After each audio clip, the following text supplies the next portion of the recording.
Wouldn't it be great to manage your portfolio on one platform? Well, now you can trade all in one place on Robinhood. That means you can trade individual stocks and ETFs and also buy and sell crypto using seriously powerful and intuitive tools at one of the lowest costs on average without needing to manage multiple apps. Robinhood makes withdrawing and depositing crypto seamless. Send crypto to your Robinhood account or send crypto from your Robinhood account to other wallets without deposit or withdrawal fees from Robinhood. Trade all in one place. Get started now on Robinhood. Trading crypto involves significant risk. Crypto trading is offered through an account with Robinhood Crypto LLC. Robinhood Crypto is licensed to engage in virtual currency business activity by the New York State Department of Financial Services. Crypto held through Robinhood Crypto is not FDIC insured or SIPC protected. Network fees may apply to crypto transfers. Crypto transfers may not be available to all customers. Investing involves risk, including loss of principal. Securities trading is offered through an account with Robinhood Financial LLC, member SIPC, a registered broker-dealer. Brace the rudders! Raise the sails! Raise the sails! Captain, an unidentified ship is approaching. Over. Roger. Wait, is that an enterprise sales solution? Reach sales professionals, not professional sailors. With LinkedIn ads, you can target the right people by industry, job title, and more. We'll even give you a $100 credit on your next campaign. Get started today at linkedin.com/results. Terms and conditions apply. This is Optimal Finance Daily, 6 Ways to Turbocharge Your Savings by J Money of budgetsaresexy.com. Here are a handful of things I do or did that have really impacted our finances over the years. Check them out and see if any of them are worth testing. Number 1, rounding up debt payments. Whatever your monthly payment is, just round up to the nearest 10th dollar and kill off a little extra debt without even noticing it.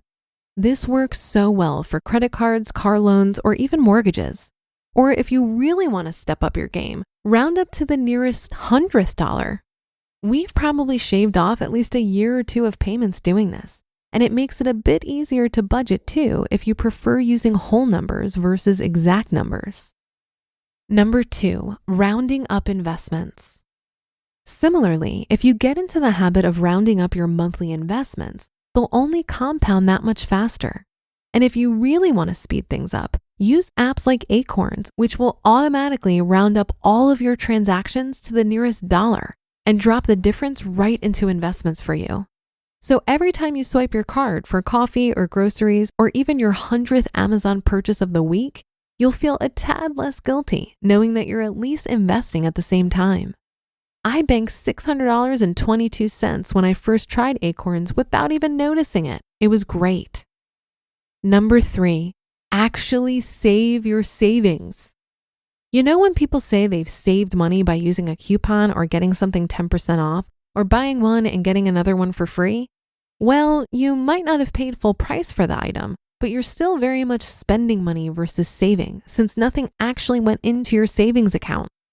With this spending savings hack dubbed spavings, you're actually just doing that, putting the money you saved from discounts right into savings. So that 10% off becomes an extra $4 dropped into your account.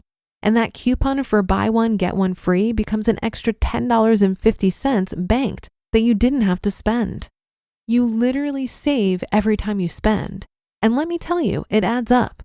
When I experimented with this for 10 months back in 2018, I amassed $4,040.50, almost enough to fully fund a Roth IRA. Try it for a month and see how it goes. Number 4, asking for fees to be waived. Probably the easiest of all tricks. The next time you get a fee or penalty or any other of the sort, just pick up the phone or email and ask politely if it can be erased. I'd say over 50% of the time it works, especially if you're a loyal customer and it's the first time you've been hit. And often, if you ask for a supervisor after getting rejected, you'll win a number of those battles as well. I just did this with a $19 late fee I stupidly acquired on our water bill last month, and within minutes it was waived. 3 minutes and 4 seconds to be exact, as I timed it. Number 5, do a no-spend month. This was one of the first challenges I tackled as a 20-something starting out on my financial journey, and every month since I've saved at least $200 a month from being in more control. The idea is to spend only on the necessities of life for a month, food, shelter, etc., and then resist from spending money on wants like Starbucks, new clothes, new books, etc. Not only do you save a hefty amount for the month, but more importantly, it forces you to stop and face your embedded behaviors over the years. You learn quickly what triggers your desire to spend and how to curb it since you're not allowed to for the month. And if you're really smart about it, you'll put in some barriers over this time so that when the month runs out, you don't go back to your freewheeling ways and erase all progress. Just be sure to tell everyone you're on this mission so all your friends and family don't hate you every time you have to say no to something. And number 6, wake up an hour or more earlier. Not a finance trick specifically, but slowing down your life and spending more quality time on yourself will definitely affect your money and mood and confidence for the better. And certainly if you use this hour entirely on improving your finances every morning, there's no way for your wealth not to grow. Imagine spending a whole hour every single day on it. For me these days, I choose to use it for my mental health and guard this time pretty intensely.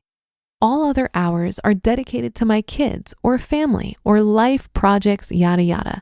But these 1 to 2 hours every morning are solely for me, where I sip my coffee, feed my brain, eat my porridge, and basically just reflect on life as the sun creeps up and brings about the new day. One of the best habits I've ever set up for myself, and I owe it entirely to Benjamin Franklin.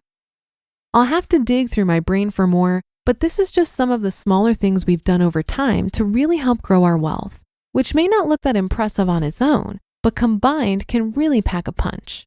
Try 1 or 2 out over the next week and see how you do.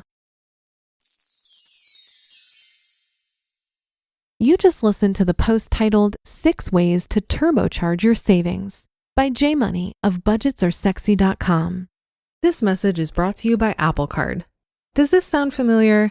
You're in line at checkout, cart full of items, your toddler is screaming for a treat, and you left your wallet in the car. Or was it at home? No need to panic. With your iPhone in hand, you can tap to pay using Apple Card with Apple Pay, and you'll earn 2% daily cash back when you do. So if your credit card isn't Apple Card, maybe it should be. Subject to credit approval. Apple Card issued by Goldman Sachs Bank USA, Salt Lake City branch. Terms and more at applecard.com. This episode is brought to you by State Farm. Knowing you could be saving money for the things you really want, like that dream house or ride, is a great feeling. That's why the State Farm Personal Price Plan can help you save when you choose to bundle home and auto. Bundling, just another way to save with the Personal Price Plan. Prices are based on rating plans that vary by state. Coverage options are selected by the customer. Availability, amount of discounts and savings, and eligibility vary by state. I like the way a no-spend challenge can make you more aware of what you might buy out of habit. But just like with frugality, rather than seeing it as restriction, perhaps we can focus more on what we're gaining. For example, I've done a number of no booze challenges, and I gained better sleep, more energy, and discovered healthier ways to decompress at the end of the day. Those are all additional benefits to saving money. And now I barely drink at all because I got to experience how much better I feel when I don't drink. Challenges in general, whether they're fitness challenges, healthy eating challenges, or no spend challenges, definitely have the potential to jumpstart healthier habits and help us learn more about ourselves.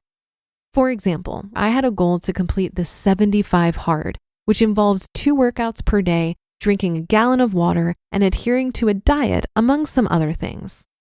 Well, technically, I failed the challenge. Based on my tracking, I did about 75% of the 75 hard. But I also lost 15 pounds and 2.5 inches off my hips. So if that's what failure looks like, I'll take it.